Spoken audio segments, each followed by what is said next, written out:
I, CPA Emily Onganga, do swear by the Almighty God that the information I will give before this Honorable Committee of Public Investment and Accounts is the truth, the whole truth, and nothing but the truth.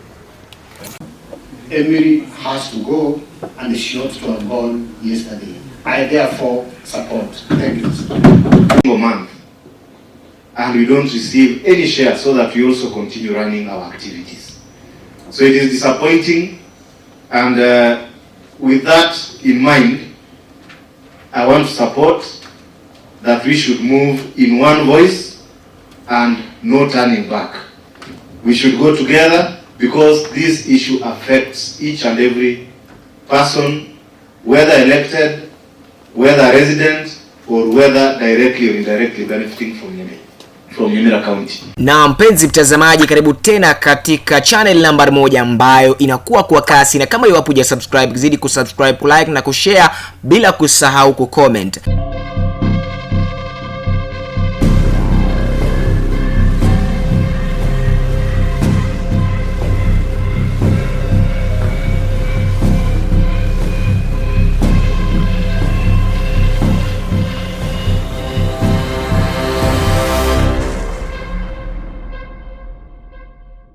Impeachment.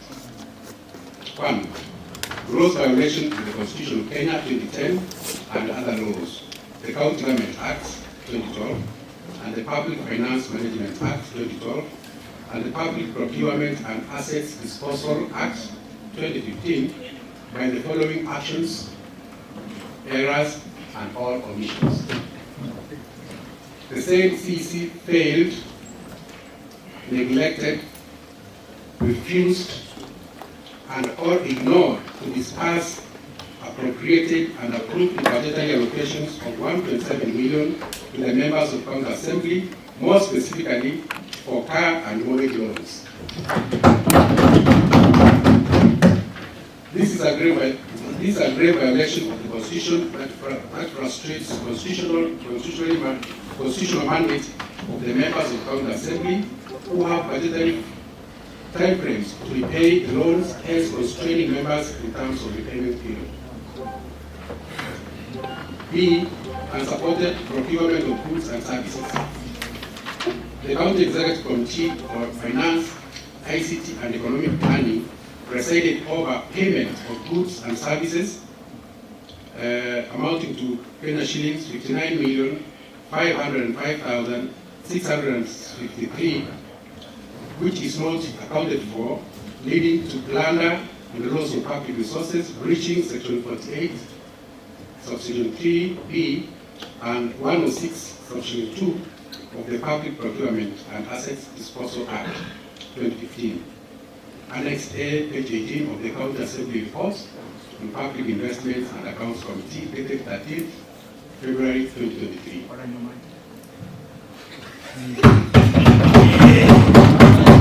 To belabor the issue of the Council Service Board, where you find the chairman is in charge of stationery, the chairman is in charge of petty expenditure, where the chairman does not know his role. Mr. Chairman, Madam Speaker, departments have been affected. Look at the case of revenue collection, Mr. Speaker. In revenue collection, what we call digitization has failed, largely due to the incompetence of the said Emily Onganga. Mr. Speaker, we're losing a lot of revenue. Mr. Speaker, we are losing a lot of necessary or rather important service as a result of the incompetence of this officer. I don't want to talk about the plight that the members who offer services in the name of contracts or other contractors have undergone through the hands of this lady. Contractors have become beggars. As a result, Mr. Speaker, I want to say Emily Onganga has to go so that Nyamira, the mighty Nyamira, can regain its glory. Desperate moments call for desperate action. And Mr. Speaker, sir,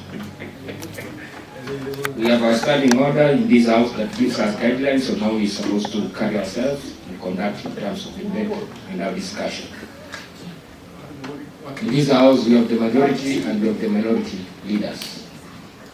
But I want to say this: when it comes to situations of somebody trying to sabotage, aid or impede, or even stand between our people and service delivery, then that person is not an enemy of the minority, is not an enemy of the majority, is an enemy of this house. And this should also be a warning shot to the rest of the departments that going forward, from every disbursement, with all our committees and the chairs of these committees, I challenge you that we rise up to the occasion and we do our job without fear or faith. And therefore, as an elected member of County Assembly from Nyamira and the leader of majority serving this house currently for that matter, I support.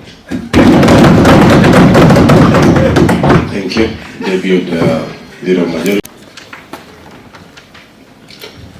Thank you, Honourable Speaker. Honourable Speaker, I want to re-emphasize what the Leader of Minority has said as his last statement.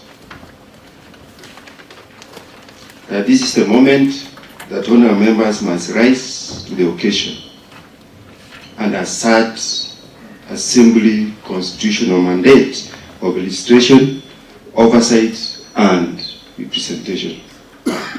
Honourable Speaker, it is now almost the third quarter of the year, and specifically on development, we are not even 10% that has been quoted. It is zero for this year. 10% is when you consider the pending bills that have been paid and those related to a different financial year.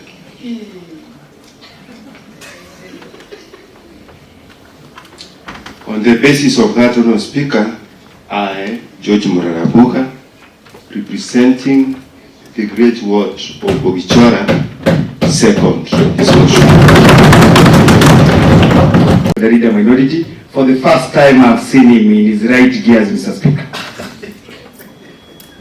This should be the very first day that I should thank the leader minority and Mr. Speaker on this, Mr. Speaker, as I've gone through the guidelines that he has given us, the reasons as to why we should impeach the CPA Emily Onganga, Mr. Speaker, and I want to believe for the people of Nyamira, most of the staff, to receive their pay in time, Mr. Speaker, CPA Emily Onganga must go. For the people of Nyamira, contractors, to be very precise, Mr. Speaker, to be paid in time, Emily Onganga must go. Mr. Speaker, for us to attain development in time, because I've heard from the second of the motion saying that we have done very nil in terms of development in this last quarter since we joined the Assembly, Mr. Speaker, and if we want to achieve that dream, CPA Emily Onganga must go, Mr. Speaker. And on those basis, Mr. Speaker, I rise to support as the member of township who was elected through a very massive and vigorous fight to see the right of the House again, Mr. Speaker. I support and I beg that you should even put a question so that we finish this business and we focus on other important business again, Mr. Speaker. I support. Like I'll put a question. Discount Assembly debates the motion for removal by impeachment of Ms. Emily Onganga, Member of County Executive Committee, Department of Finance, ICT and Economic Planning. The motion is now open.